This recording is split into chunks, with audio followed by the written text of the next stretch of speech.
Un carême pour mieux aimer.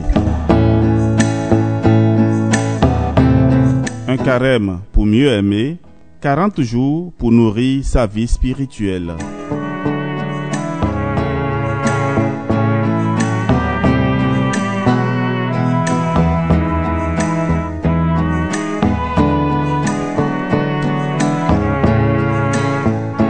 Un carême pour mieux aimer à travers l'écoute de Dieu, l'écoute de sa parole et la réponse et prendre des engagements.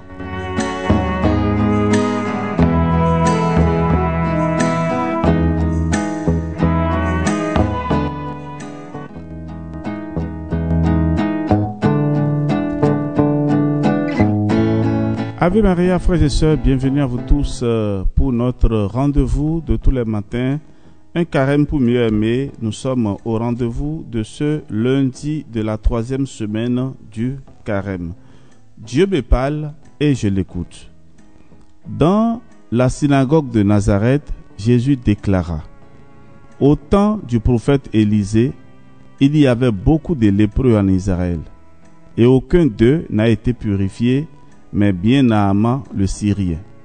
À ces mots, dans la synagogue, tous devinrent furieux.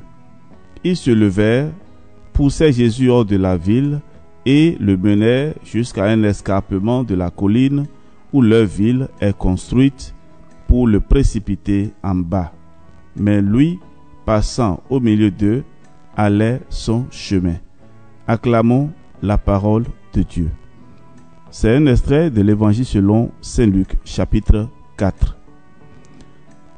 Mon enfant, la jalousie t'empêche de te réjouir du bien qui se fait autour de toi. Elle te rend furieux au point de rejeter aussi ce qui pourrait te faire du bien. Tout le bien qui se fait autour de toi ne te prive de rien. Bien au contraire, il est pour toi. Il t'embellit et améliore ta vie. Pourquoi cherches-tu à tout posséder et à être la source de tout? Reçois et accueille le bien, la bonté et la beauté que je distille tout autour de toi, chez les uns et les autres, pour t'orner de tous les bienfaits possibles. Le bien qui se fait autour de toi devrait te réjouir, car tu devrais y reconnaître ma présence à tes côtés. Je n'agis pas seulement en toi, mais aussi autour de toi. Dans mon Église, accueille tous les bienfaits et la grâce propre des autres membres. Avec eux, nous ne formons qu'un seul corps. Quand un membre est à l'honneur, tous se réjouissent. À la parole de Dieu, je réponds avec cette prière. Que ta miséricorde inlassable, Seigneur, purifie et protège ton Église. Et puisque sans toi, elle ne peut demeurer en ton salut, dans ta grâce, gouverne-la toujours. Amen. Je prends à présent des engagements par rapport à la prière. Je me tiens dans la gratitude. Pour rendre grâce à Dieu, je peux dresser une litanie des bienfaits dont il m'entoure chez les autres. Par exemple, pour la joie et pour la jolie robe de ma voisine, pour la promotion de mon collègue de travail, pour les beaux enfants de ma belle-sœur, je te bénis, Seigneur.